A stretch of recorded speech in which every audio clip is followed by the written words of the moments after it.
Entrando no ar. Entramos.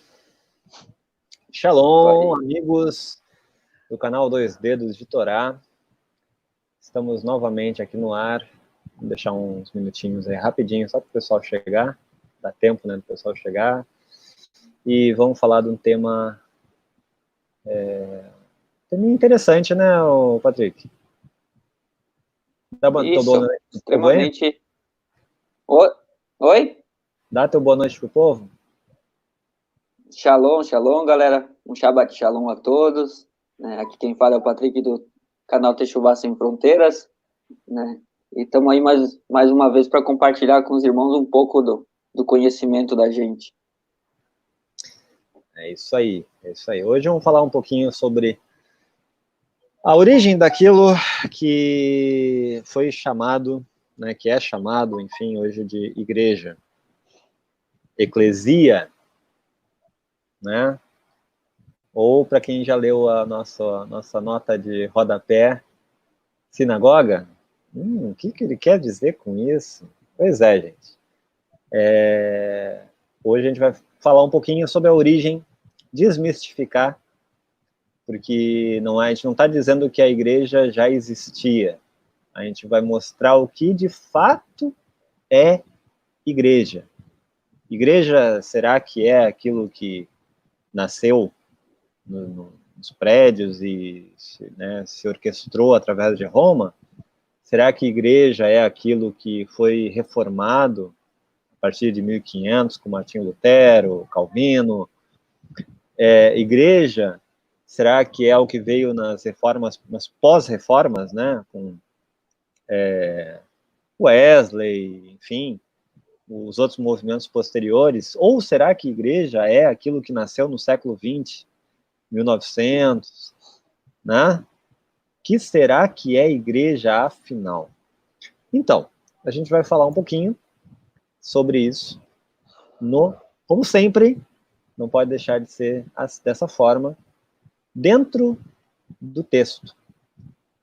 Né? Ó, Marcos Shalom, Marcos Shalom, Marcos Romão, Shalom, meu irmão. Shalom, meu irmãozinho. Fica na paz aí, cara. Shabbat Shalom para ti. Enfim, então vamos falar um pouquinho sobre o mistério da Igreja do Antigo Testamento. Não é isso? Isso aí. Lembrando que a gente vai sempre usar aquela leizinha da hermenêutica, né, irmão? Já que eles gostam tanto de teologia, né? Então vamos se basear em cima disso também um pouco, né? Exatamente, bem lembrado. Né? Para quem, enfim, não custa nada relembrar, né? A gente não vamos chegar ao ponto de ser chatos, mas só para trazer um lembrete, hermenêutica, a regra básica da hermenêutica é a questão dos textos, que é encontrar a origem de um significado de um texto. A hermenêutica proíbe terminantemente a manipulação desse significado, ok? Então, tu vai para a primeira vez que esse texto aparece, e ele tem que se basear no sentido que ele tem ali. Ele não pode migrar daquele sentido. Ele pode trazer algumas pequenas variantes que o texto, a língua, permite. Ele não pode sair para virar uma outra definição, que aí eu falo por mim agora, só por mim, Cadmiel. Esse é o motivo que eu sou radicalmente contra o movimento e tudo que deriva da questão da... agora fugiu o nome dos carinhas. Ai, caramba. Deu branco. O movimento o movimento moderno, onde originou o arrebatamento, originou tudo, enfim. Caramba, gente. Bom, vou lembrar e vou falar para vocês. Eu lembro e falo aí. Dispensacionalismo. Dispensacionalismo, o que é o dispensacionalismo? Basicamente. Então, aulinha de teologia básica aqui, só para entender, para poder centrar. como eu estava dizendo, hermenêutica detona, essa regrinha que eu apresentei de hermenêutica detona, para mim, o dispensacionalismo. Por quê? Dispensacionalismo, ele deu novas definições, novas interpretações para as palavras que já existiam, que já estavam lá, que já se entendiam de uma forma. Ah, mas os irmãos aí na live estão falando, por exemplo, do assunto de hoje, né, de eclesia, igreja, de um conceito diferente, falando de algo que,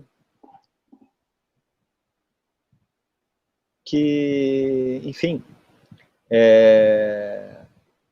não é aquilo que eu estou acostumado, né? Não é aquilo que eu aprendi, não é aquilo que me ensinaram, né? Então, fica estranho o que os irmãos estão falando para eu conseguir entender. Bom, gente, mas o que a gente está querendo trazer para vocês é justamente a questão da origem disso, da origem dessas coisas, né? Então, voltando ao centro. Hermenêutica define e proíbe mudança. E dispensacionalismo, no caso, né, eu repudio, muda, faz um assassinato, comete um crime, né, dá uma nova, mata um significado e dá um outro significado para aquela palavra, baseado em quê? Baseado no texto? Baseado na história? Não. Baseado num conceito que se tem em cima daquilo ali. Uma filosofia. Uma filosofia, que foi nascida, diga-se de passagem, agora, 200 e pouquinhos anos.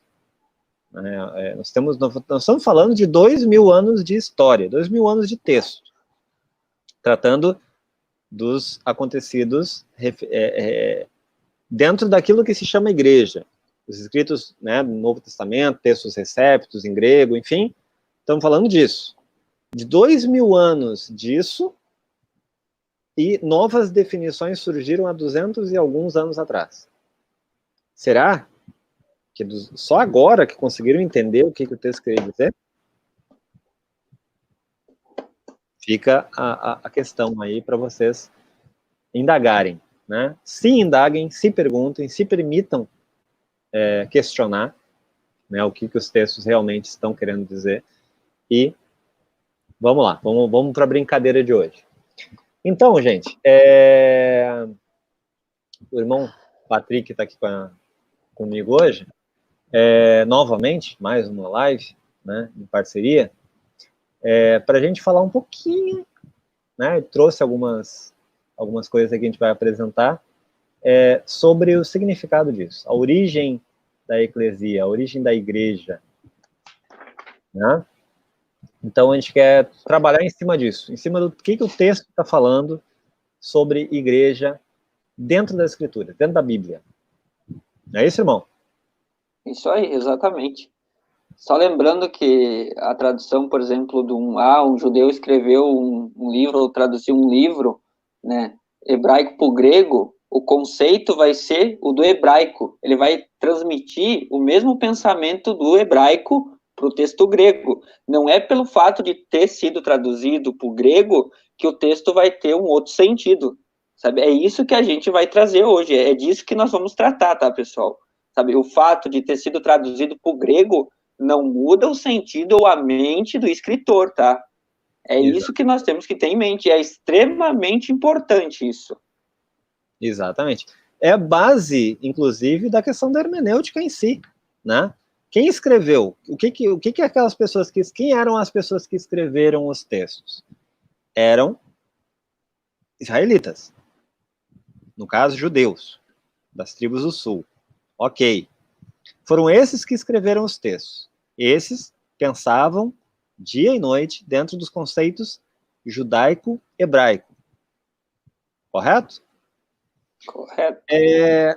Então, será será que eles pensavam em grego? Será que eles pensavam em filosofia grega quando eles iam escrever algum conceito? Quando eles pensavam em Deus, como nós vamos transmitir aquilo que nós entendemos como divindade, como uma deidade, como Deus? Como nós vamos definir isso? Vamos recorrer, vamos buscar as definições dos grandes filósofos gregos. Será? Aí que tá. Né? Será que é isso que eles faziam? Bom, antecipando já a resposta, né? Toma liberdade. Antecipando a resposta. Não, né, gente? Os textos são definidos dentro do conceito de quem escreveu. Qualquer livro hoje é assim que acontece. Mas o cara escreveu... Tá, quem escreveu? É um judeu americano. Tá, ele é um judeu religioso, ele pensa dentro desse conceito, dessa caixa? Sim. E o que ele escreveu? Ele escreveu em inglês. Mas o que ele escreveu? Aí tu vai ler o livro e vai traduzir esse livro para o português. Ou seja, ele não escreveu na língua dele, ele escreveu no inglês. Nós vamos traduzir para o português. Nós vamos traduzir baseado nos conceitos americanos, conceitos ingleses, ou nós vamos traduzir isso dentro do conceito da mente de quem escreveu? Da mente de quem escreveu. Não, é impensável. Conversa com qualquer tradutor. É impensável para interpretar um texto eu tentar imaginar qualquer coisa que não seja aquilo que estava na mente de quem escreveu. É uma coisa básica. Não é isso? E, inclusive, a própria tradução ela é revisada pelo próprio autor, né? Não é simplesmente pegar ali, traduzir e eu vou lançar esse livro, traduzido do inglês para o português, agora eu vou lançar. Não, tu tem que mandar por autor, o autor vai analisar, ver se realmente está batendo com aquilo que ele expressou. Né? Isso é extremamente importante e básico, pessoal. Exatamente.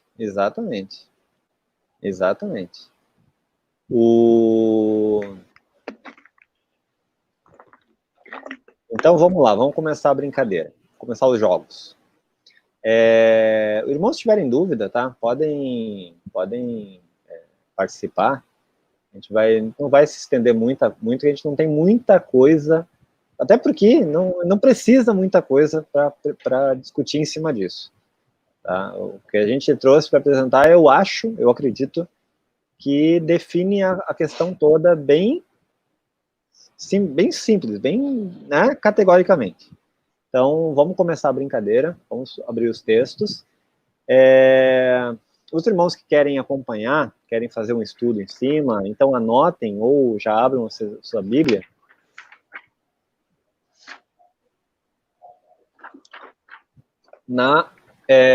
Textos que serão utilizados, tá? São 2 textos e a gente vai brincar um pouquinho com a questão do dicionário em cima disso, ok? Deuteronômio, capítulo 23, versos 1 até o 8? Isso. 1 até o 8, né? Tá. Isso. E já vamos ler aqui, então anotem aí. Deuteronômio, ou abram, né, suas Bíblias. Deuteronômio, Devarim, capítulo 23, versos do 1 ao 8. E vamos ler também Atos, capítulo 7, verso 38. No texto em português, como sempre, só lembrando, né, questão de quem está vendo aí, mas a versão que eu utilizo é diferente, enfim, os textos que eu apresento aqui, eu utilizo pelo computador aqui, a plataforma que eu utilizo disponibiliza, o melhorzinho em português é o ACF, que é a Almeida Corrigida Fiel, ok? Do texto da Brit Hadashah, né, chamado Novo Testamento, o texto de Atos, em grego eu vou apresentar o texto Receptus, que é o texto que busca ser mais fiel ao texto original. Textos receptos, lembrando, texto recebido. E do Deuteronômio, eu tenho aqui na versão grego moderno, mas vai ser apresentado dentro da Septuaginta grega. Como é que tá? Qual é a palavrinha que aparece lá? Ok? Então, esses são os textos, a gente vai começar os jogos agora. Deixa eu compartilhar minha tela.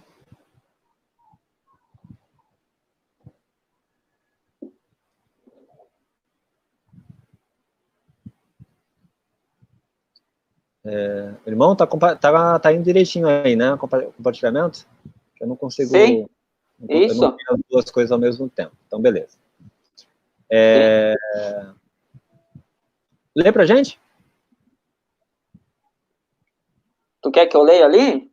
Isso. Tá. Aquele a quem foram trilhados os testículos ou cortado um membro viril, não entrará na congregação do Senhor. Nenhum bastardo entrará na congregação do Senhor, nem ainda a sua 10ª geração entrará na congregação do Senhor. Nenhum amonita, nem moabita entrará na congregação do Senhor, nem ainda a sua 10ª geração entrará na congregação do Senhor, porquanto não saíram com o pão e água, e receber-vos no caminho, quando saíeis do Egito, e porquanto alugaram contra ti a Balaão, isso, filho de Beor, de Petor, de Mesopotâmia, para te amaldiçoar. Porém, o Senhor teu Deus não quis ouvir Balaão. Antes o Senhor teu Deus trocou a bênção à maldição, porquanto o Senhor teu Deus te amava. Não lhes procurarás nem paz, nem bem em todos os teus dias para sempre. Não abominarás o edomeu, pois é teu irmão. Nem abominarás o egípcio, pois estrangeiro foste na sua terra. Mais um, né? Isso. Os filhos que lhes nasceram na 3ª geração, cada um deles entrará na congregação do Senhor. Bom, gente, vocês viram, né? Até ficou bem repetitivo a questão aqui de congregação do Senhor. Prestem atenção nessa expressão, congregação do Senhor. Antes disso, eu quero aproveitar um off-topic aqui, né? Falar uma curiosidade, na verdade, mas que está dentro daquilo que a gente vem tratando aqui no canal, né? Que é a questão do gentil, quem era gentil, quem não era, a questão das duas casas, está tudo sempre interligado. Vocês vão ver isso sempre acontecer. Vira e mexe, a gente está falando de outra coisa, vai entrar o assunto das casas. Por quê? Duas casas é a base para entender os textos, entender as promessas, entender o que o Messias veio fazer, entender Habrit Hadashah, enfim, né? Os textos dos apóstolos, enfim, nós precisamos entender isso, e isso está permeando sempre tudo aquilo que a gente analisa e estuda, ok? Então, isso aqui foi interessante, quando a gente estava analisando, estudando, pelo seguinte, é comum dentro do pensamento, deixa eu voltar para a tela aqui, depois eu compartilho de novo. É comum o pensamento dentro da visão cristã sobre judaísmo, o que se interpreta quando se lê o texto, né? Porque eles foram, por exemplo, aquela passagem, né, que o Messias fala, aí os discípulos, mas para onde é que ele, né? Não, para onde eu vou vocês não podem ir. Mas será que ele vai para os gregos? Né? Porque aquele pensamento é um dogma, praticamente, um pensamento que é assim que funciona, que os judeus era proibido ter com os gentios. Será que é isso mesmo? Ou será que é aquilo que nós apresentamos o tempo todo aqui no canal? que gentios, na verdade, que eram proibidos, eram aqueles que foram feitos gentios, aqueles que gentios acrobustia, né? Então, verso 7, vou compartilhar de novo aqui, verso 7,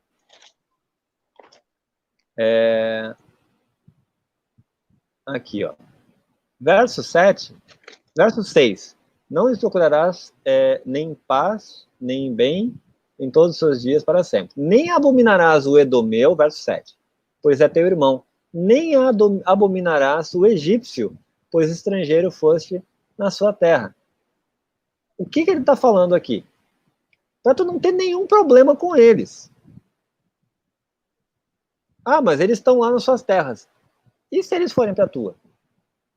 E se eles vierem para Canaã, para Israel? É Israel. Aceita de boa. É o que eu tento. Não tenha problema com eles. É isso que ele está dizendo. Não vai criar atrito com eles. Bom, e o que o 8 diz? Os filhos que lhes nasceram na terceira geração, cada um deles entrará na congregação do Senhor. De quem ele está falando? Os filhos que lhes nasceram? Que lhes quem, irmão Patrick? Lhes quem? Ajuda a gente aí. Os egípcios e os edomitas. Que são gentios, não é? Isso aí. Então, gente, só esse ponto aqui, que eu acho muito importante a gente frisar, voltando aqui, gentil, segundo a Torá, não é para ter problema com eles. Não é porque pode dar ruim no futuro. Não, é porque não é para ter problema. Simples.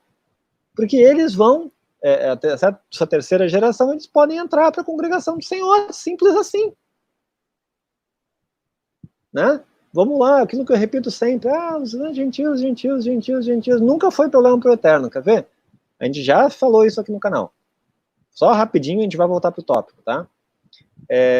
O povo saindo do Egito, Moisés olha para trás, vê uma galera de egípcios e outros povos seguindo junto com os israelitas no deserto. E agora? Senhor, o que eu faço com eles? Manda eles de volta para o Egito? Manda eles embora para algum outro lugar? O que eu faço com esse povo? Ué, apresenta as regras, apresenta os termos da Torá. Se eles aceitarem viver segundo esses termos, serão contados como um povo. Quem disse isso? Arão decidiu isso? Os sábios da época, os filhos de Arão, quem decidiu isso? O Senhor respondeu isso para Moisés.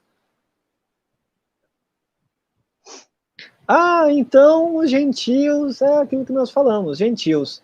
Quando é tratado os gentios que não podiam ter, os judeus não podiam ter com os gentios, é um dogma que foi criado justamente por causa de acrobustia.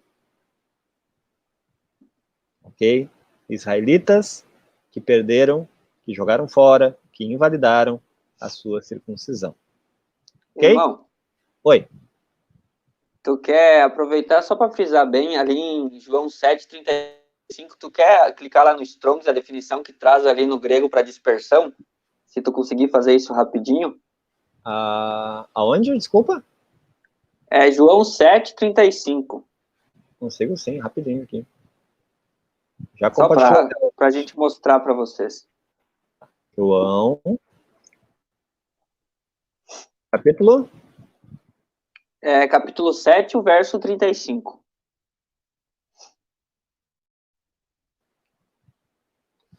Pela ACF mesmo ou texto grego? O grego. Grego. Vou colocar lado a lado as duas. Isso. Só um minutinho aí, já compartilhei a tela.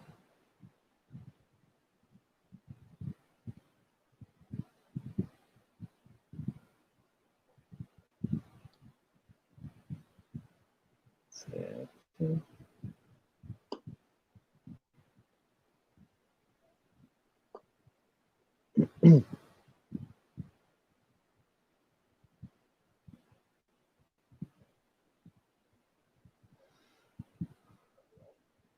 Aqui.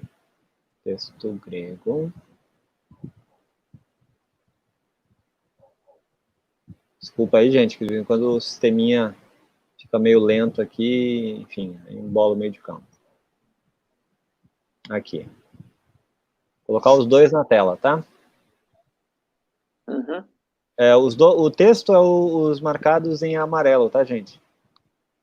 Vou colocar só ele na tela, sem a gente do lado. Aqui, ó.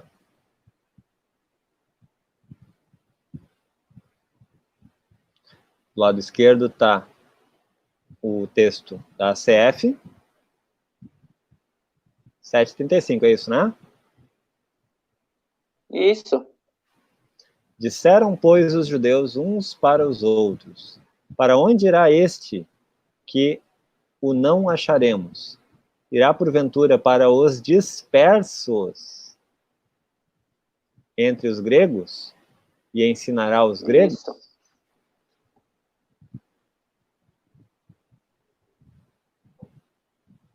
Cadê aqui no grego?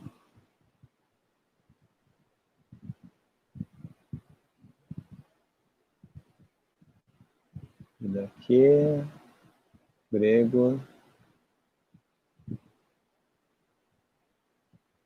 É isso aí. Ok? É isso que eu ia mostrar, né? Isso, e essa palavra dispersos, no grego, ela tá traduzida como diáspora, tá, pessoal? Que diáspora que é essa? Aí, no Strongs embaixo, traz o conceito de israelitas disperso entre as nações. Ok. Israelitas. Israelitas. Só para não dizer que é a gente que está falando. Né? A definição de diáspora diz isso. Não são judeus, são os israelitas. Ok? Isso aí. Então, voltamos e vamos continuar a análise que a gente está fazendo hoje. Eu vou compartilhar a tela de novo aqui. Bom, primeiro vamos apresentar o texto grego ou vamos mostrar primeiro como é que está na Septuaginta? Vou mostrar como é que tá na Septuaginta. Ok. Aí tá tudo junto ali, mas beleza. Eu consigo separar na hora. Uhum. Deixa eu entrar aqui.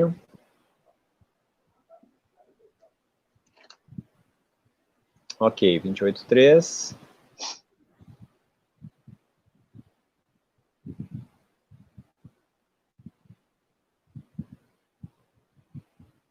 Tá.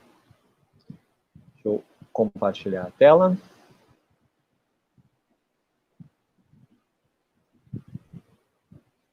Tá aí, ó.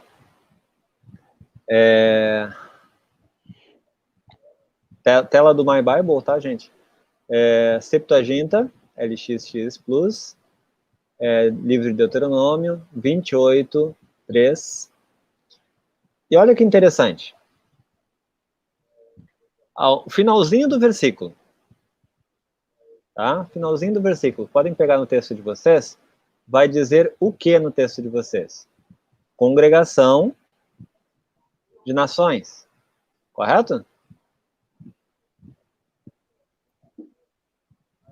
Como é que diz lá no texto em português? Na CF. Congregação. Congregação de nações, correto? Isso aí. Aqui, ó.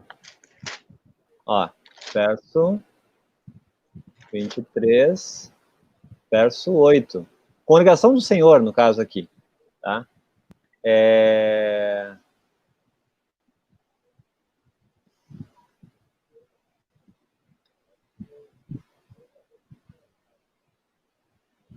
Mano, Oi.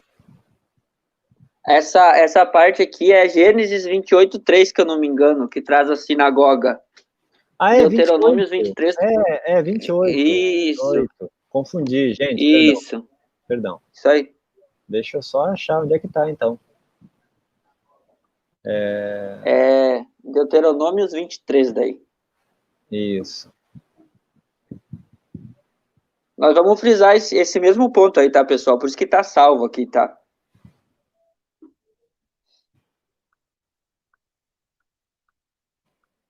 Aqui, ó. Aí, ó. Isso aí, ó. Aqui.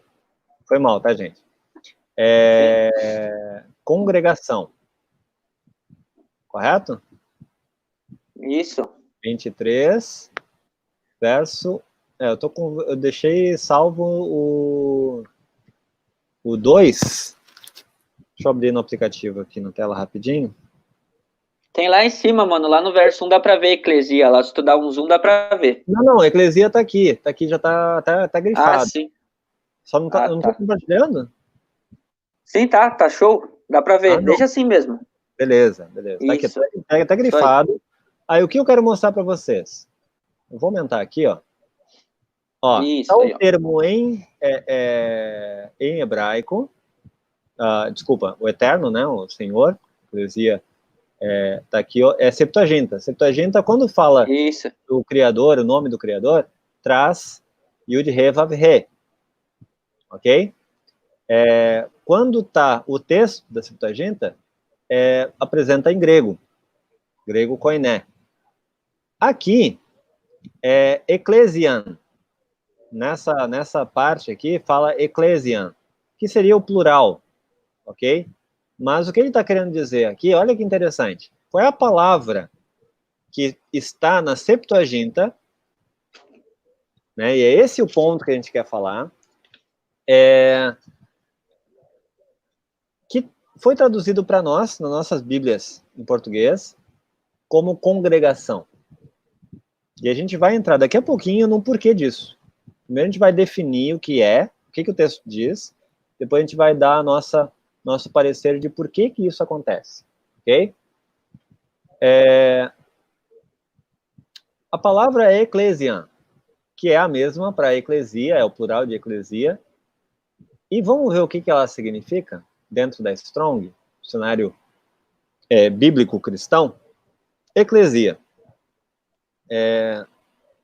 composto de G1537, ele é o 1577, tá? Para quem estuda, tá? Composto de 1537 e um derivado de G2564. Reunião de cidadãos chamados para fora de seus lares para algum lugar público. Não é simplesmente chamados para fora, tipo, tirado de onde estão, não é nada disso. É chamados para se reunir. É chamados para fora de seus lares, para um lugar público, para fazer uma reunião. Isso é eclesia, ok? Também traduzido por assembleia. Assembleia do povo reunida em um lugar público no fim de deliberar. Assembleia dos israelitas. Qualquer ajuntamento ou multidão de homens reunidos por acaso tumultuosamente. Num sentido cristão. Assembleia de cristãos reunidos para adorar em um encontro religioso. Grupo de cristãos ou daqueles que na esperança de salvação em Jesus Cristo. Ok?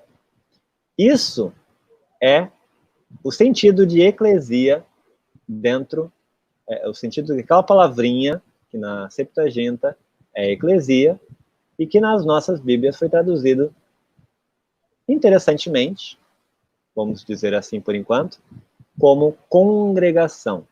Mas eclesia não é igreja, irmão Patrick? Segundo a Segundo o teologia, pensamento de muitos aí, é isso? seria a igreja, né? Bom, Isso aí. então vamos lá, vamos nos aprofundar nessa coisa aí para conseguir entender, né? Nós estamos aqui hoje justamente para tentar entender por que disso. Por que isso acontece, o que o texto diz primeiro, como eu disse, e por que isso acontece, a gente vai ver logo na sequência. Eclesia.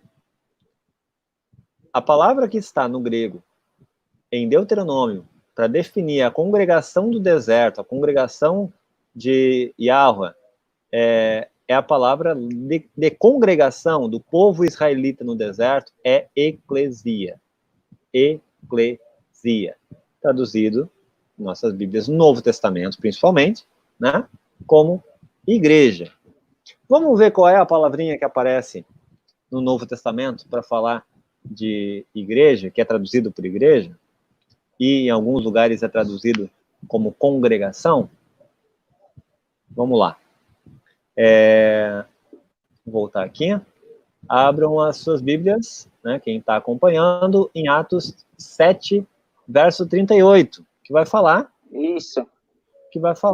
da congregação, mas justamente da congregação do deserto. Né, nós sabemos, não preciso apresentar aqui textos que mostram que igreja, a eclesia, é a igreja chamada Igreja do Novo Testamento. Todo mundo sabe disso, correto? Se quiser, eu apresento aqui, mas não precisa. Esse ponto não é a questão é entender o que significa a eclesia, né, qual o sentido real de eclesia. Bom, o texto na nossa Bíblia, no Novo Testamento, por assim dizer, né, o chamado Novo Testamento, a Brit Hadashah, a Aliança Renovada, o que o texto ali está dizendo no capítulo 7, verso 38?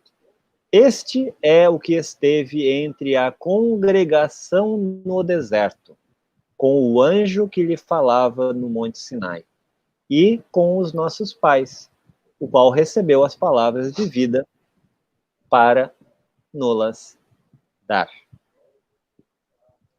Bom, vou mostrar para vocês... O que o povo recebeu no Sinai, irmão? O que o povo recebeu no Sinai? O povo recebeu no Sinai justamente o povo Que palavras judeu, que são essas? O povo israelita, tu está dizendo? Uhum. O povo israelita. O povo israelita Isso. recebeu as palavras que eles receberam foi justamente a Torá, né? Chamado Decálogo, as 10 palavras. Assim. O que eles receberam foi justamente as normas da aliança. Correto? Lembrando que o dia que isso aconteceu foi justamente naquilo que ficou marcado no judaísmo como festa de Shavuot, que nós conhecemos em português como festa de Pentecostes. Né? Labaredas de fogo sobre o monte, né? Coisas semelhantes com outra festa de Pentecostes que a gente conhece, né? Bom, vou mostrar para vocês como é que está aqui.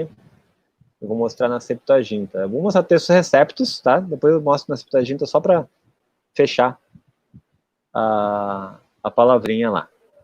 Aqui, ó. Onde é que está aqui? 7:38. A congregação. Está aqui, ó. Olha a palavrinha que está marcada aqui. Dá para ver direitinho aí, irmão? Dá. Eclesia, pessoal. Ou ecanoia. Olha qual é a palavra que aparece aqui. Eclesia. Eclesia. Interessante, né? Eclesia é a palavra que a Brit Hadashah, tanto a Brit Hadashah quanto que nós sabemos que eclesia é a igreja, né? Teólogos sabem muito bem disso. Vão dizer sempre, eclesia é a palavra para a igreja. Mas é a congregação do deserto, falando justamente dos israelitas que estavam reunidos, as 12 tribos, lá no Monte Sinai. Interessante. Vou compartilhar de novo aqui como é que está na Septuaginta. Desculpa, Septuaginta é Brit Hadashah, tá? No texto dos Receptos. Olha aqui. Eclesia. Ó, vou comentar aqui. Olha que interessante. Aqui, ó. Atos, textos receptos, Atos 7:38, eclesia. Caraca. Ok? Eclesia. Ou seja, igreja. Não é igreja. Aí não é igreja. Aí é congregação do deserto. Aí são israelitas. Mas aí não é eclesia? Não, é eclesia, mas não é igreja. Não, mas igreja não é congregação? Irmão, igreja é congregação ou não é congregação? É congregação. É congregação, correto? Correto. Eu vou te perguntar, irmão. Deixa eu só... bom, o outro texto é o de Gênesis, né? Que eu tinha apresentado antes. Que eu acabei Isso. Aqui, é isso aqui que eu queria mostrar para vocês também.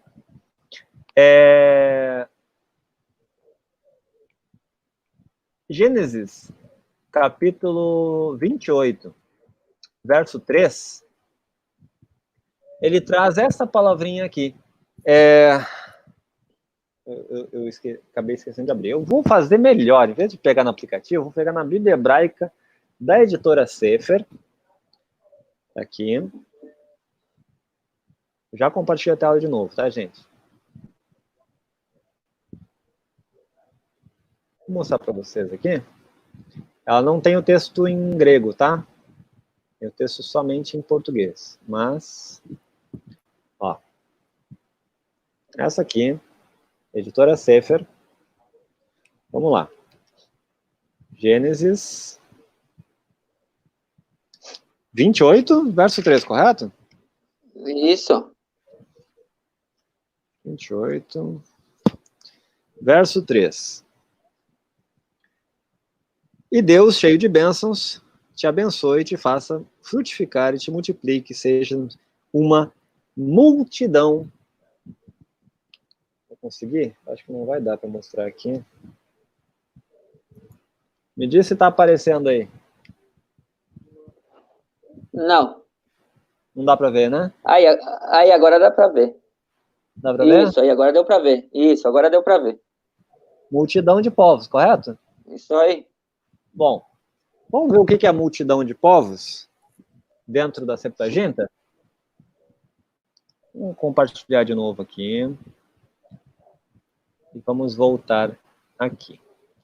Olha que interessante. A palavrinha na Septuaginta, que foi traduzida como multidão de povos, a multidão, no caso, né, da onde está a multidão de povos, é essa aqui. Ok? Essa que está grifada aqui. Ó. Essa palavrinha aqui. Que está em negrito. Ok? Que palavrinha é essa, irmão? Fala pra gente. É sinagogue. Sinagogue. Sinagogue. Olha só. Sinagogue. Tá aqui, ó, gente. Sinagogue. Tu tem a definição dela? Eu acho que eu tenho aqui, né? Eu acho que eu tenho aqui, peraí. Isso, é lá naquela outra que tu abriu primeiro. Isso. Tá aqui, ó. Sinagogue. Vamos ver o que é sinagogue? Tá aqui. Onde é que tá? Aqui, ó, gente. Sinagogue. Tá aqui, ó. Sinagogue etnos. Congregação de nações, congregação de povos, ok? Então vamos ver o que significa sinagogue? Sinagogue não preciso dizer, né? Sinagogue é a palavra que foi traduzida para sinagoga, que, quem não sabe pode se espantar agora, esse é o momento para isso. Sinagoga não é uma palavra hebraica, é uma palavra de origem grega, ok? Vamos lá. Estamos brincando com caixinha de marimbondo hoje. O povo vai querer nosso pescoço quando a gente terminar a live. O que significa sinagogue? Lê pra gente aí, irmão. Sinagogue da forma reduplicada de G4863, ajuntamento, recolhimento de frutas no Novo Testamento, uma assembleia de homens, sinagoga, a assembleia de judeus formalmente reunidos para ofertar orações e escutar leituras e exposições das escrituras. Reuniões desse tipo aconteciam todos os sábados e dias de festas, mais tarde também no segundo e no quinto dia de cada semana. Nome transferido para uma assembleia de cristãos formalmente reunidos. Eu acho que já tá bom até aí, né? Tá bom. Para propósitos, né, desse fim, propósito de reunião, de ensino da palavra, de entender as escrituras, enfim. O que nós estamos querendo mostrar com isso? Congregação, a palavrinha para congregação, né, eu acho que tá rolando ali, deixa eu voltar para nossa, ó, tá rolando ali embaixo, o tempo todo. né? O pessoal que está acompanhando aí está vendo. Origens da eclesia, igreja, sinagoga. Por que eu escolhi essa definição para a live de hoje? Né? Origem da igreja, no título do vídeo, mas o título da live original é Origens da eclesia, igreja, sinagoga. Porque as três palavrinhas estão definindo exatamente a mesma coisa. Uma congregação de pessoas reunidas em local público, local onde se reúnem para um fim específico religioso. Ah, mas os judeus se reuniam para um fim religioso, os cristãos se reúnem para outro fim religioso. Bom, originalmente, quem cria no Messias não era cristão. Aonde que o Messias ia ensinar? Aonde que ele ia... vamos lá. Aonde que o Messias ia? Inclusive, ele leu lá para cumprir aquele que ele disse, né? Hoje se cumpre essa promessa aqui, né? De Isaías, ele está lendo, né? Na Isaías que ele leu lá no... Onde foi que ele leu aquilo mesmo, irmão? Numa sinagoga. E foi num dia de sábado? Foi no dia de sábado. Então, ele estava numa eclesia ou ele estava numa sinagoga? Uma sinagogue? Tava numa sinagoga. Uma sinagoga. E será que eu posso dizer que aquilo era uma congregação? Congregação do deserto era com esse fim. Correto? Era eclesia. Eclesia é a reunião de cristãos, correto? Né, para teologia. Correto? Dentro da teologia. Reunião de cristãos, eclesia, igreja. Eclesia, nós vemos que o significado do termo é reunião de pessoas para um fim, no local público, para um fim espiritual, religioso. Aprender a palavra, estudar a palavra, enfim, né, confraternizar. Ok. Sinagoga é a mesma coisa. Eclesia é congregação e sinagoga é congregação. Então, o que nós estamos querendo mostrar aqui hoje, gente, é o seguinte: igreja, não estamos atacando ninguém. O teu lugar é uma igreja cristã, com fins cristãos, ok, nenhum problema quanto a isso. Estamos apenas apresentando o real significado da palavra, né? O sentido real da palavra, tanto no texto antigo, Taná, Torá, quanto na assim chamado Novo Testamento, a Brit Hadashah, a Aliança Renovada. Então, a definição, aí voltamos para aquela regrinha que eu repito tanto aqui, regrinha da hermenêutica. Nós não podemos fugir do termo original, a primeira vez que aparece. Nós fomos lá em Deuteronômio mostrar para vocês. Nós fomos em Gênesis mostrar a sinagoga que aparece lá, a palavra é multidão. Qual é a palavrinha? Sinagoga, que está referindo a uma congregação. Pega o texto em português, a sua Bíblia em português, vai ler lá Gênesis 28, vai aparecer o quê? Congregação. Por que colocaram congregação se a palavra é sinagoga? Porque eles sabem que sinagoga lá tem o mesmo sentido de congregação. O mesmo sentido que depois aparece em Deuteronômio como eclesia. E justamente eles, aí vamos entrar no ponto. Por quê? Porque se eclesia é a mesma coisa que sinagoga, ou sinagogue, enfim, congregação, por quê? E esse eu acho que é a pergunta que vale $1 milhão. Numa hora como em como em Atos 7, aparece congregação e em outras passagens aparece igreja. Por quê? Por quê, irmão? O que tu acha? Dá teu parecer. Doutrinas, né? Simplesmente para fundamentar, né? Doutrina. E lembrar que eclesia, a gente leu na Septuaginta, ela está tratando de qual povo?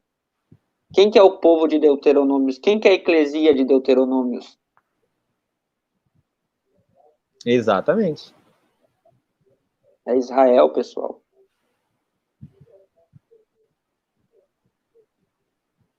Quem é a eclesia de Atos 7?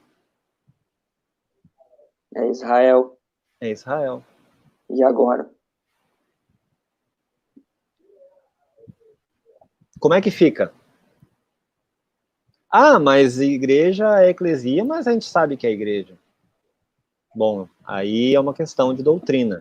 E aí entra naquele terreno perigoso daquilo que eu falei no início da live, que eu, falando de mim, eu não estou dizendo que todo mundo tem que pensar dessa forma, estou falando agora por mim apenas, que eu repudio do pensamento do dispensacionalismo, que é a questão de pegar um significado de um termo e dar um outro significado para esse termo. Estou falando que isso originalmente é do dispensacionalismo? Não. A igreja como um todo fez isso, né? Mudou sentidos. Mas isso acontece muito mais fortemente e muito mais abrangentemente a partir ali do surgimento do movimento dispensacionalista. Okay? Por isso estou frisando eles como uma grande heresia, um grande perigo. Quando tu pega um termo e muda o significado dele, ok, mas quem fez isso é um pensador, é um teólogo, é alguém profundo nas escrituras. Bom, será que o texto está dizendo isso? Ou esse é o pensamento de uma pessoa?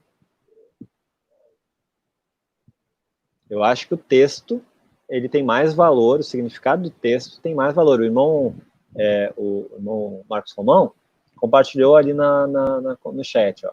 Eclesia seria chamados para fora, que era a atividade dos filósofos de ir nas praças discutir ideias. O que a gente estava dizendo ali? Eclesia é justamente a reunião de pessoas em local público para discutir, no caso, né, aqui da Septuaginta, usado na Septuaginta pelos rabinos e usado nos textos dos escritos nazarenos, na Brit Hadashah,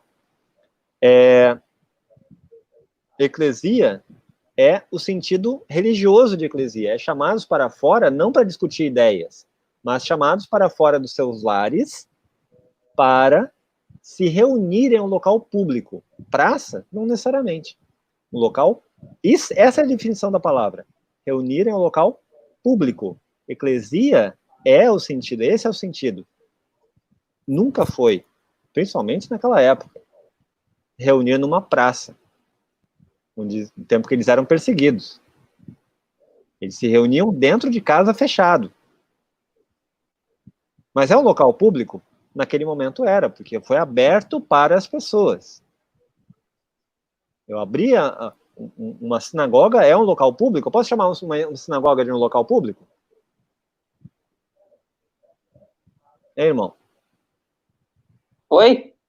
Eu posso chamar uma sinagoga ou uma igreja de um local público? Sim. Né? Então, esse é o sentido. Um local público não é necessariamente a praça, é definido dentro da filosofia, a eclesia é um local chamado para fora, para a praça, para discutir ideias, é o que os filósofos faziam. Nada mais é do que o ato.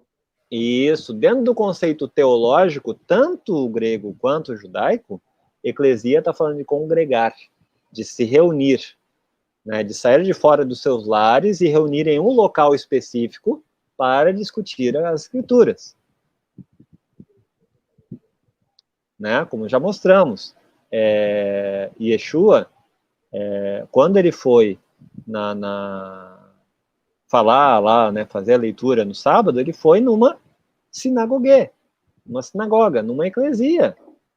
O sentido é esse, o sentido é o mesmo. O problema no local público. Tanto que ele teve... Isso.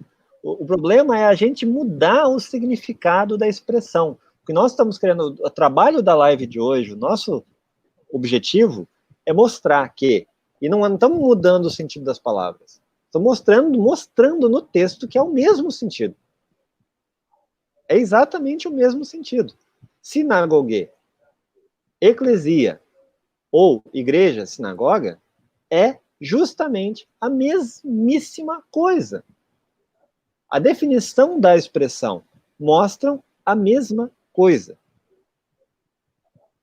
Muda dentro da teologia com finais, com fins, com objetivos escusos, objetivos dogmáticos, de dizer que num momento está falando de uma coisa e no outro momento está falando de outra coisa.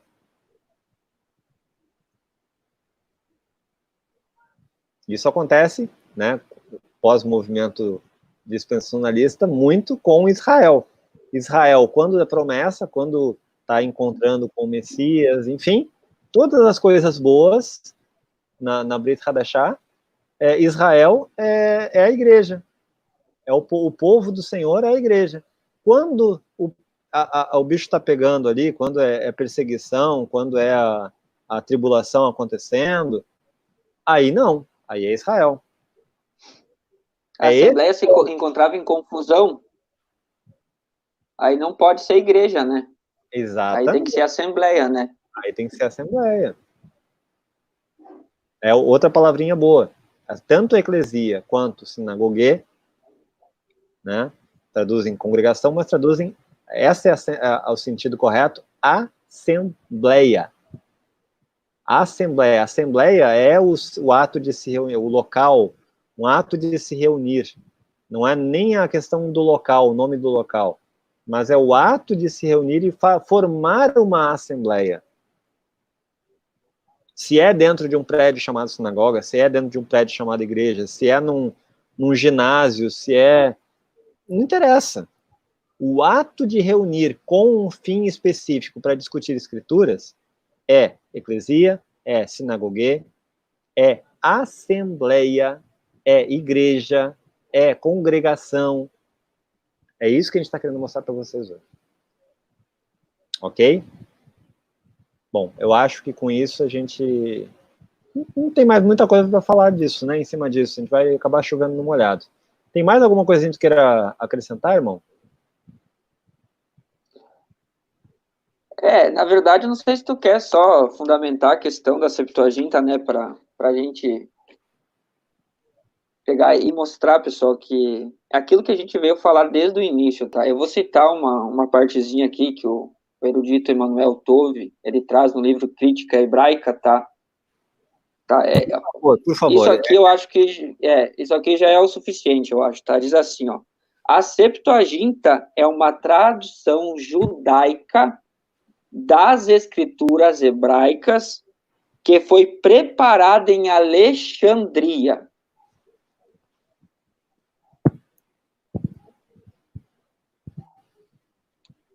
Então, aí vamos lá.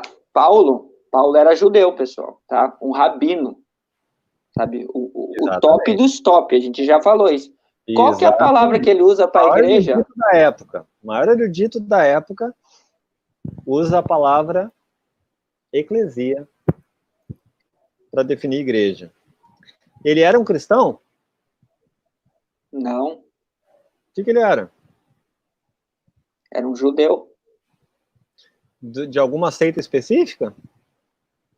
Os fariseus. E ele concorda com a Septuaginta, então? Ele está falando da mesma coisa que a Septuaginta está falando. Isso correto? Aí. Correto. Então, tu tem aquela passagenzinha, eu tinha esquecido, lendo Emanuel Tove, lembrou, de Joséfo? Tem aí na mão? De Joséfo? Tenho. Se não tiver, beleza. Tenho. Então, pessoal, aqui, Joséfo, ele está narrando a questão da tradução, tá? Ele está dando detalhes históricos de como que foi, né? O porquê essa necessidade. E é interessante porque olha o que ele traz, tá? Eu não vou ler tudo, tá? Se os irmãos quiserem, tem lá, tu vai na internet, tem PDF, História dos Hebreus, né? Diz assim, ó: aí Eu vou só ler, só vou pegar bem o contexto aqui. Ó. Demétrio, o grande rei, como vossa majestade me ordenou, fiz uma indagação a mais exata possível dos livros que ainda faltam para tornar perfeita a biblioteca real. Não houve cuidado ou solitude que não empregasse nisso. E tenho de comunicar a vossa majestade que os livros que contêm as leis dos judeus estão no número dos que faltam, tanto porque estão escritos em caracteres hebraicos, que não conhecemos, quando porque não nos incomodamos em procurá-los, porque vossa majestade ainda não havia manifestado o desejo de possuí-los. No entanto, é necessário possuí-los e que sejam fielmente traduzidos. Olha agora, porque contém as mais sábias e perfeitas leis do mundo, pois o próprio Deus quem as outorgou. O que fez o historiador Hecateu Abterita dizer que não há poeta nem historiador que tenha falado assim, nem homem que tenha cumprido o que elas determinam, porque, sendo todas santas, não devem estar na boca dos profanos. É necessário, pois, se a vossa majestade bem o julgar, que se escreva ao sumo sacerdote dos judeus, para que ele escolha entre os principais de cada tribo, os mais inteligentes, os que conhecem com mais perfeita essas leis, e vô-los envie, a fim de que se reúnam e façam uma tradução exata e capaz de satisfazer plenamente os desejos de vossa majestade. Irmão, o irmão Marcos está perguntando qual a página do livro. Peraí. Então diz aqui, ó, é o capítulo 2, a parte deve ser o verso aqui 454. Porque ele é dividido, né? Ele é um livro muito grande, né? Beleza, beleza. A página é 538. 538, ok. O irmão... O Flávio Joséfo, ele está mostrando aí, justamente citando a questão do surgimento da Septuaginta, como ela aconteceu. É tido entre a comunidade judaica que a Septuaginta é um livro espúrio. Por quê? Se tu pegar a Septuaginta hoje e comparar ao texto hebraico hoje, ela contém dissonâncias, né? Ela contém palavras com definições distintas. E eles entendem que o texto hebraico é melhor que o texto grego.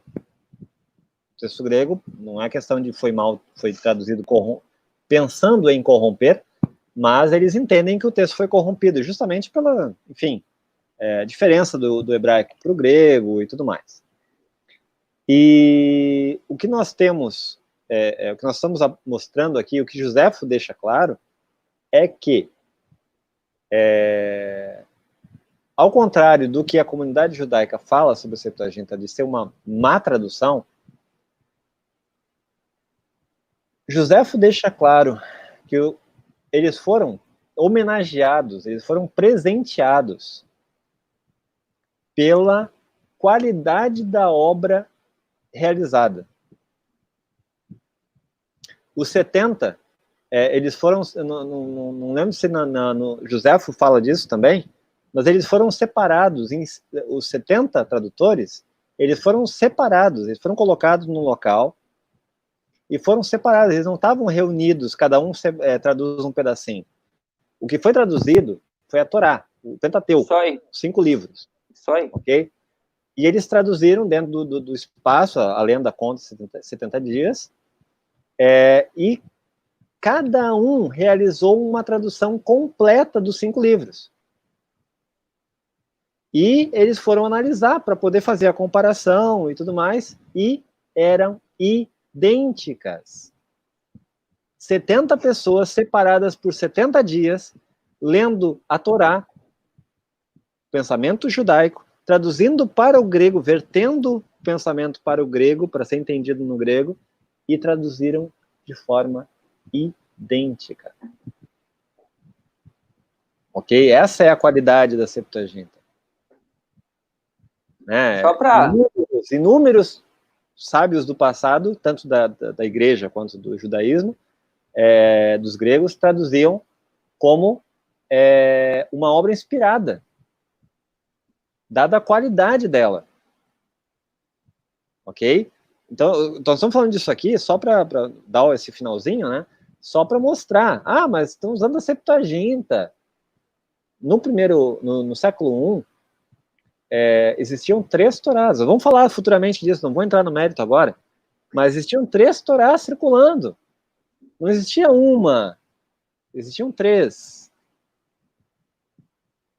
Uma que é o que se originou do texto hebraico, chamado massorético hoje, né, que era o texto rabínico, que era o preferido da classe minoritária dos rabinos.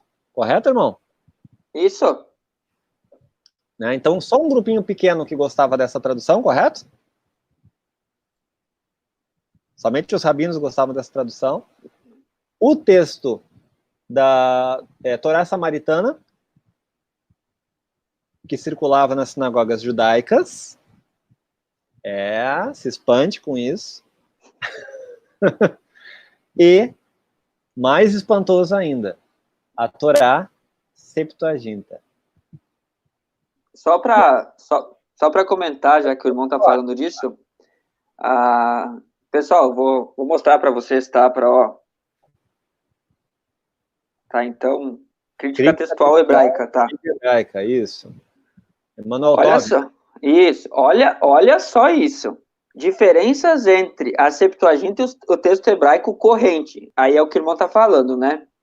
Os judeus, falantes de grego, do antigo Israel e Egito, requereram uma tradução grega que refletisse fielmente o texto proto-massorético, que era corrente desde o século I antes da Era Comum até o século II da Era Comum. Tal texto era necessário para suas necessidades religiosas. Em uma etapa posterior, também para o propósito de suas polêmicas com os cristãos. Agora eu te pergunto, por que necessidade os cristãos iam querer um texto judaico, uma Torá judaica? Será que eles eram cristãos de fato? Isso nós vamos falar futuramente também, não vamos entrar no mérito agora, mas vamos falar da origem dos cristãos. Como se originou a expressão, por quê, por quem. O canal ainda vai pegar vai dar muito incêndio aqui ainda. Vai dar muito incêndio aqui, ok? Eu posso deixar isso bem claro para você, pode ter certeza disso.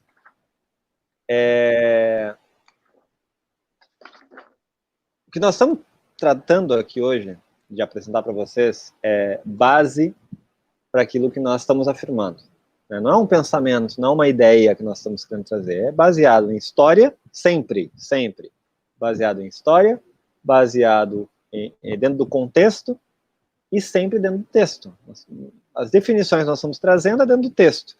Os nossos recursos, nossos subterfúgios para poder apresentar isso e confirmar isso, nós usamos análise de especialistas, usamos o contexto histórico da época, livros históricos da época, enfim, para poder dar essa base, para poder, não, o texto está dizendo tal coisa. Por que está dizendo tal coisa? Por que tu pode afirmar isso? A gente apresenta o porquê disso, ok? Mas, enfim, o irmão Marcos Romão também marcou aqui, ó. Existem os termos carral, tinha esquecido disso, e Kehilá, que falam sobre ser chamados para dentro da congregação, do acampamento de Israel. Ok, vamos lá, a gente está falando de chamados para fora, né? O que está lá a definição de chamados para fora? Não é chamados para fora, é chamados para fora de seus lares para uma assembleia, um local público. Local público, como eu já disse, pode ser uma sinagoga, pode ser uma igreja, pode ser um ginásio, pode ser uma praça. Formar uma assembleia para ali deliberar sobre as escrituras, deliberar sobre os ensinos do Messias, deliberar, enfim, os filósofos deliberar sobre filosofia, enfim. Mas a definição é essa. E Kehilá é justamente isso. É o congregar, né, os chamados para dentro. Por quê? Chamados para dentro do quê, irmão? Da congregação, da assembleia. Vai, fala. Lembrando que a gente não está tratando do termo filosófico em si, pessoal, algo separado da escritura, tá? A gente está tratando a questão dentro das escrituras. O que eclesia significa dentro da escritura e qual que foi, né? Qual que foi a palavra que ela foi definida? É carral, ou seja, é o ato de congregar, é o ato de participar, de, né, fazer parte do povo para quê? Para ouvir a Torá, para escutar as palavras do Criador. Está lá em Deuteronômios. Deuteronômios é lei. Tá? Nós estamos tratando questão de Bíblia, de escritura. Sabe? Isso, nós não estamos falando de termos filosóficos, entende? Nós estamos trazendo o conceito de eclesia dentro da escritura. Tu entende? Que é o que? É o povo de Israel. Essa eclesia que está em Deuteronômios é aqueles que fazem parte de Israel. Exatamente. Tu entende? E Paulo usa o mesmo sentido, tá, pessoal? Ele não muda. Quando ele usa a eclesia, ele é judeu, tá? Quando ele usa a eclesia, ele está trazendo a definição para Israel. Tu entende? Ele nem pensava em igreja, em algo separado. Cara, quando tu entende a mentalidade do Rav Shaul, é algo, cara, assim, ó, tu se espanta com a inteligência do cara. Exatamente. Exatamente. Ah, é difícil entender o cara, com certeza. Com certeza, Pedro falou e falou certo. O cara é simplesmente o maior erudito da época, Leão de Benjamim. Leão de Benjamim, guardem essa expressão, futuramente vamos falar disso. Ele era Leão de Benjamim, ok? O maior erudito na época sobre escritura, o maior campeão de debates teológicos em cima da Torá. Será que ele tinha acesso a essas escrituras que nós estamos citando? Será? Será um cara que com 12 anos, 13 anos, para poder ser aceito por Gamaliel, já tinha que ter decorado a Torá na cabeça? Para poder ser aceito, só para começar a se estudar com Gamaliel.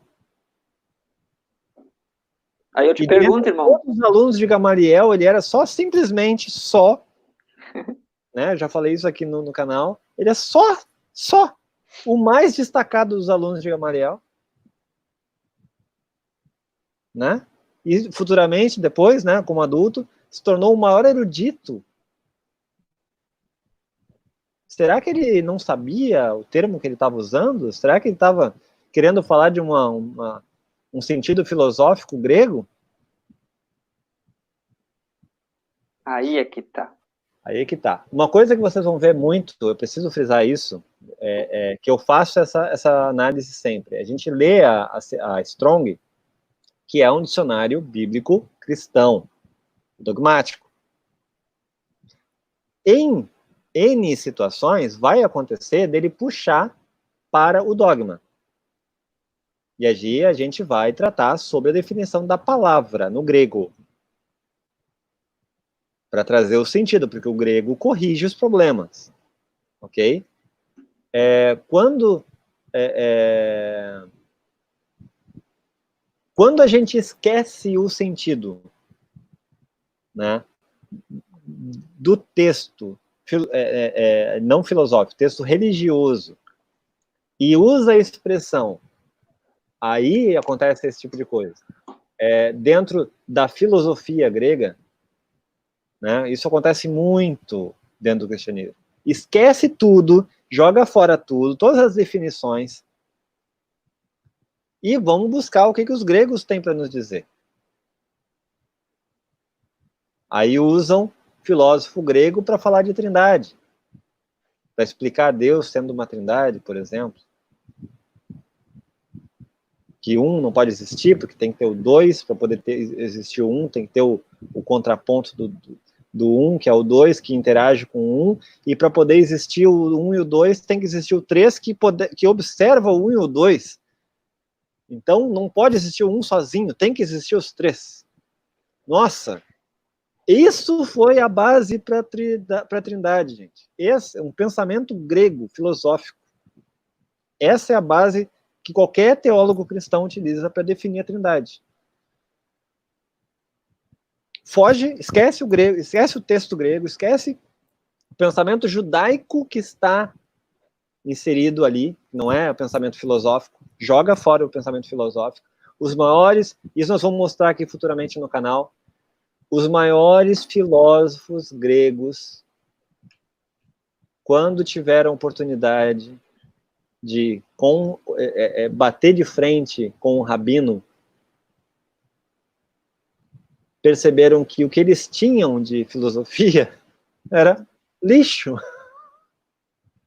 Que eles encontraram, depois de conversar com um judeu, eles encontraram uma filosofia muito melhor. Ok? Então, vamos deixar de lado, nós vamos usar, sim, expressões do dicionário grego para poder definir coisas, para poder fugir do dogma cristão. Quando o dicionário Strong ou qualquer outra fonte que a gente for utilizar, utiliza o dogma e não o sentido, né, da expressão utilizada dentro do pensamento hebraico. Vamos sempre girar em torno disso. Ok? Eu acho que com isso tá mais do que tratado.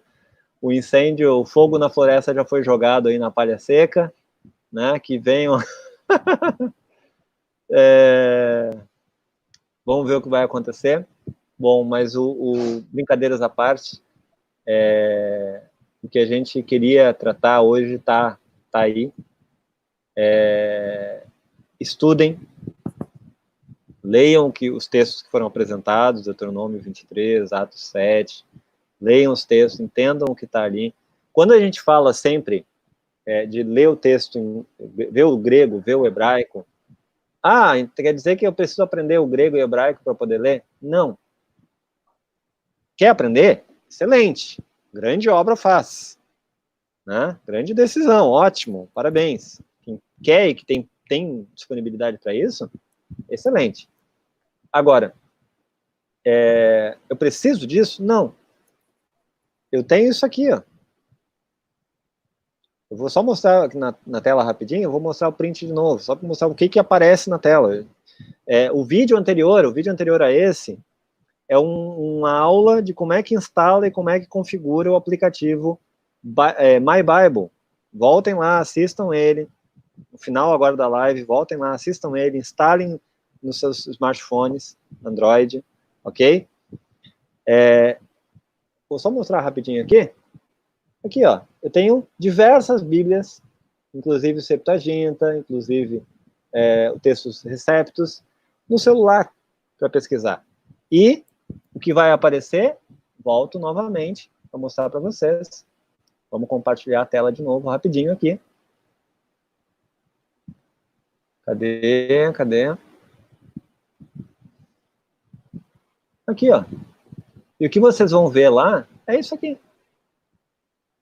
No caso aqui, eu estou usando a Septuaginta, então vai aparecer a palavra em grego e do lado a transliteração, o número dela, enfim, e embaixo, depois que eu seleciono qual palavra eu quero, vai aparecer um pop-up com a definição da palavra.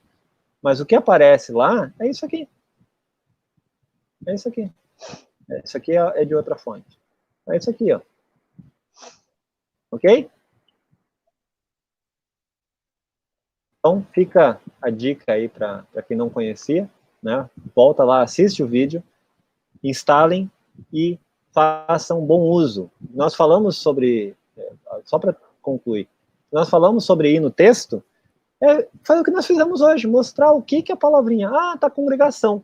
Mas tem outros lugares que aparece igreja. Por que um lugar fala de congregação? Porque aí tá falando de Israel, né? O outro tá falando de igreja. Será?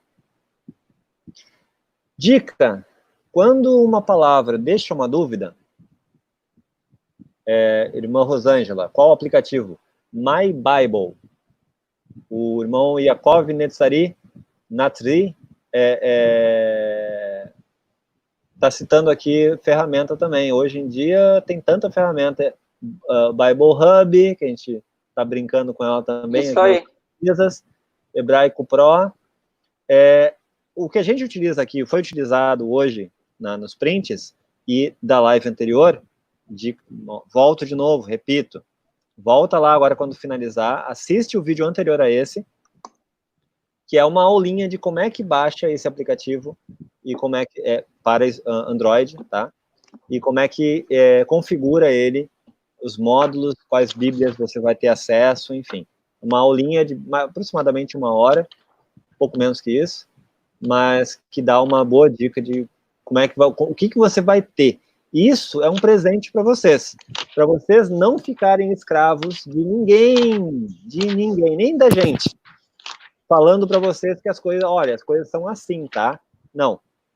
Peguem e analisem. Vão para o texto, estudem, se aprofundem, ok? E não sejam mais enganados por quem quer que seja. Amém? Quer falar mais alguma coisa, irmão? Podemos finalizar? Eu só quero mostrar aqui, ó, pessoal.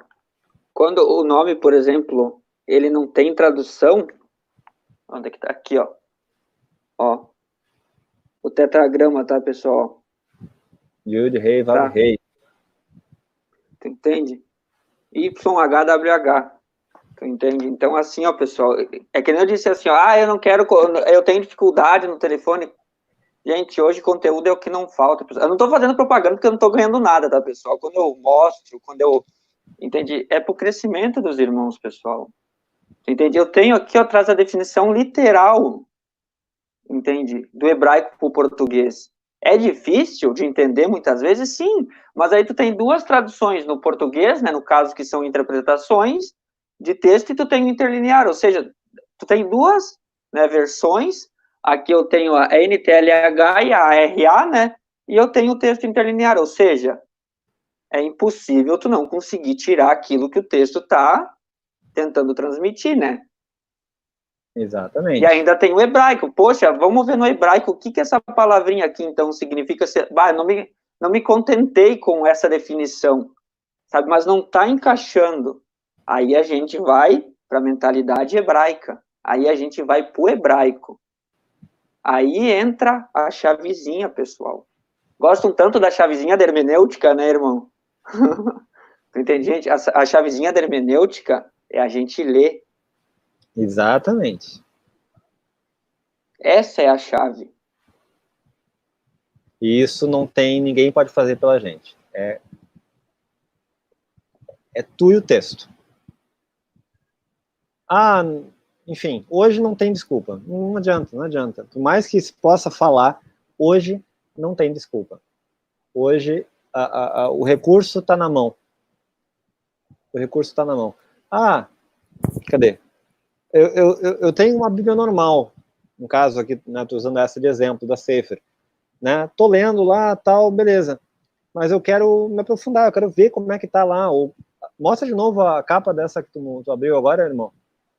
Só para usar de exemplo. Ok, Antigo Testamento, hebraico, português, interlinear. Né? Mostra o texto, não define, mostra o texto e a tradução. Né? Correto. Aqui, esse brinquedinho aqui, você vai ter muito mais do que isso. Isso aí. Muito mais do que isso. Né? E acessível a qualquer um. Ok? Então, fica a dica. Né? Espero que tenham compreendido o que nós viemos tratar aqui hoje. Não estamos atacando o pensamento, a fé de ninguém. Quem é de igreja, quem é de sinagoga. Não estamos atacando o ambiente. Estamos definindo o sentido da palavra, o sentido do que está escrito nos textos. Ok? Esse é o objetivo desse vídeo. Tá? Eu acho que o objetivo foi alcançado, eu creio nisso. Amém? Então, com isso, finalizamos. E quero desejar um Shabbat Shalom.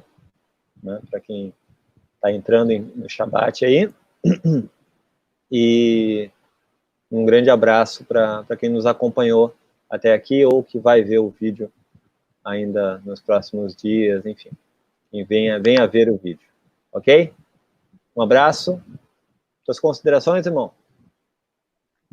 Então, quero agradecer ao pessoal aí que acompanhou as perguntas, que isso também é um combustível para o nosso crescimento, tá, pessoal? Quando vocês nos indagam, né, isso é um combustível para a gente ir atrás de informação, tá?